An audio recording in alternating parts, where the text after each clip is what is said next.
ทุกศาสนาสอนมนุษย์เป็นคนดีแต่มีข้อแม้ว่าในพระพุทธศาสนาของเราในสอนให้ถึงพระนิพพานฉะนั้นเราอย่าประมาทในชีวิตเราโชคดีที่สุดแล้วได้มาพบพระพุทธศาสนาจงตั้งใจปฏิบัติธรรมตั้งใจศึกษาค้นคว้าเราพากันไต่ตรองต้องมีสติปัญญาสัมมาทิฏฐินำหน้าถ้ามีปัญญาสัมมาทิฏฐินำหน้าแล้วทุกสิ่งทุกอย่างมันจะไปด้วยดีปัญญาสัมมาทิฏฐินี่มาก่อนถึงจะได้รู้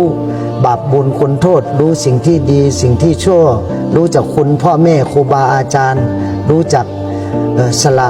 รู้จักปล่อยรู้จักวางแล้วก็ไม่ให้มีความเห็นแก่ตัวคนโบราณจึงกล่าวบทคำสอนสั้นๆว่าอย่าเห็นแก่ตัวอย่าโมประมาทอย่าขาดสติสมาธิมั่นคงดำรงความซื่อสัตย์มีสัจจะต่อตัวเองยำเกรงต่อฟ้าดินอยากร่ำรวยต้องหมั่นให้ทานอยากลูกงามต้องรักษาศีล